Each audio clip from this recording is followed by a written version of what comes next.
اینا کارایی که میکنم اگه بخوام از همین فردا شروع کنم و 20 کیلو لاغر شم و اینکه اون لاغریه رو حفظ کنم و نگهش دارم. اول اینه که میرم تو گوگل سرچ میکنم، یه برنامه کالری شماری پیدا میکنم و دانلودش میکنم، همه اطلاعاتمو توش وارد میکنم، اون وزنی که میخوام بیام پایین، وزن هدفم و مشخصاتم همه چی رو توش وارد میکنم و شروع میکنم به کالری شماری و اون مقدار کالری که بهم گفته رو میخورم. اگه تا حالا کالری شماری نکردی و میخوای لاغر شی، ببین سریع ترین روش به نظر من همین کالری شماریه، وگرنه اینکه تو حجم غذاتو کم بکنی، فاستینگ بگیری یا رژیمای دیگر رو بگیری، اونا هم همه تاثیر داره ها، ولی سریع ترین و تاثیرگذارترینش به نظر من همین کالری شماری دقیقه. یعنی هر چیزی که میخوای بخوری کالریشو بشماری. قدم دومم اینه که میرم یه ترازو میخرم، هر چیزی رو که میخوام بخورم و وزن میکنم، البته بجز کاهو و سبزیجات و اینا.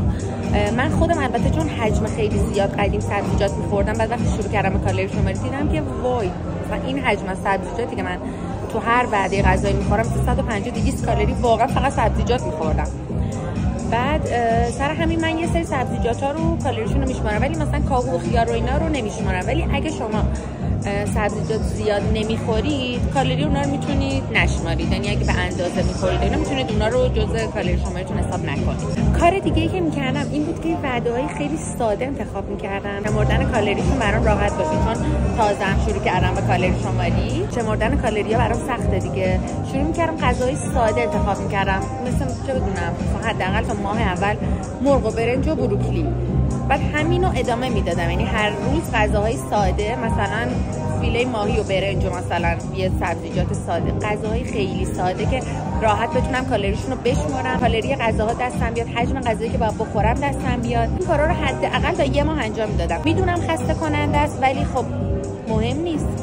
وقتی دنبال لاغر به نظر رسیدن، خوب به نظر رسیدنی، دیگه باید این سختی رو تحمل کنی دیگه. باید انتخاب کنی که میخوای خوب به نظر بیای یا اینکه میخوای غذاهای متنوع خوشمزه بخوری. این دیگه انتخابش به خودتونه. بعد از اون وقتی که رو روال افتادی، استارت لاغری شروع شد، مثلا یه ماه و نیم 2 ماه که گذشت، دیگه کالری غذاها هم دستت میاد دیگه. بعد اون دیگه من شروع میکردم حالا غذاهای دیگه هم میخوردم، غذایی که ذره سخت‌تر باشه، حالا پیچیده‌تر باشه، فست فود یا چیزای دیگه میخوردم. و این که نتیجه خیلی خفنی که بعد مثلا یه ماه 2 ماه کالری شماری بهش میرسید اینه که هیچ غذایی بد نیست، حجم غذاهاست که بده. کوکی بد نیست، حجم زیاد خوردنشه که بده. فست فود همینطور، همه غذا همینطور.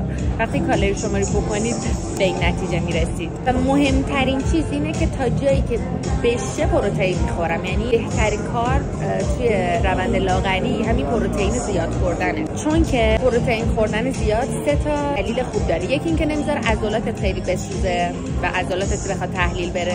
2 اینکه تایم خیلی طولانی سیر نگهت میداره، مثلا 600 کالری فیله مرغ نسبت به 600 کالری حالا یه غذای پر روغن چرب و اینا خیلی بیشتر سیرت نگه می‌داره طولانی مدت‌تر.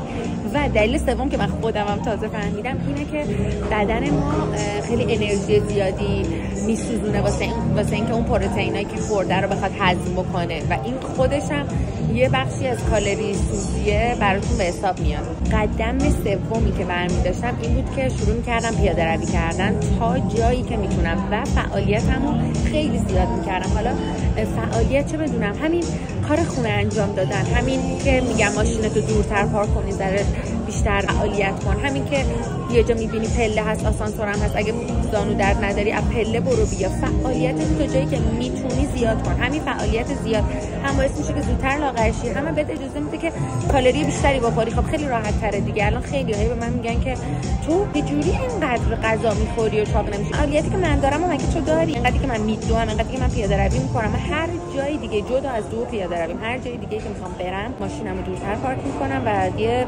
مسافتی راه میرم، هر جا باشه، چه پیاده روی کرده باشم چه نکرده باشم.